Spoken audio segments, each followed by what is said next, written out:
CM అప్పగించిన గురుతర బాధ్యత సమర్థవంతంగా నిర్వహిస్తా. చీఫ్ విప్ జీవి. సీఎం చంద్రబాబు మంత్రి లోకేష్కు ధన్యవాదాలు.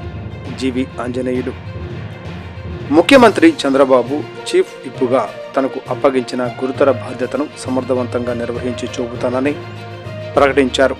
తెలుగుదేశం పార్టీ సీనియర్ ఎమ్మెల్యే జీవి ఆంజనేయులు తనపై ఎంతో నమ్మకంతో కీలకమైన బాధ్యతలు ఇచ్చిన సీఎం చంద్రబాబు మంత్రి లోకేష్కు ప్రత్యేక ధన్యవాదాలు తెలిపారు.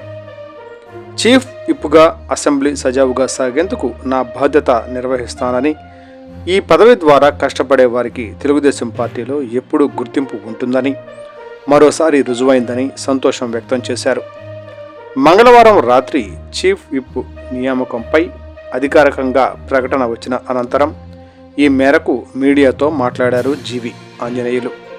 ఇదే సందర్భంగా తెలుగుదేశం పార్టీలో తనతో పాటు విప్పులుగా పదవులు అందుకున్న బెందాళం అశోక్, బోండా ఉమా, దాట్ల సుబ్బరాజు, యనమల దివ్య, థామస్, తోయక జగదీశ్వరి, కాలువ శ్రీనివాసులు, రెడ్డప్పగారి మాధవిరెడ్డి, గణబాబు, తంగిరాల సౌమ్య, యార్లగడ్డ వెంకట్రావు జనసేన అసెంబ్లీ విప్పులుగా నియమితులైన అరవ శ్రీధర్, బొలిశెట్టి శ్రీనివాస్, బొమ్మిడి నాయకర్, బీజేపీ నుంచి విప్పుగా ఎంపికైన ఆదినారాయణ రెడ్డిలకు ఆయన శుభాకాంక్షలు తెలిపారు.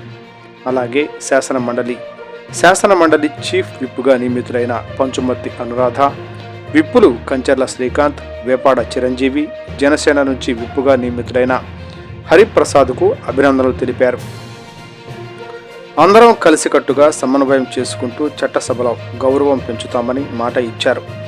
ముఖ్యమంత్రి చంద్రబాబు, ఉప ముఖ్యమంత్రి పవన్ కళ్యాణ్, మంత్రి లోకేష్ నాయకత్వంలో అందరం కలిసి సమిష్టిగా ప్రజా సమస్యల పరిష్కారమే ఏకైక లక్ష్యంగా కలిసి పనిచేస్తామన్నారు చీఫ్ విప్ జీవి ఆంజనేయులు.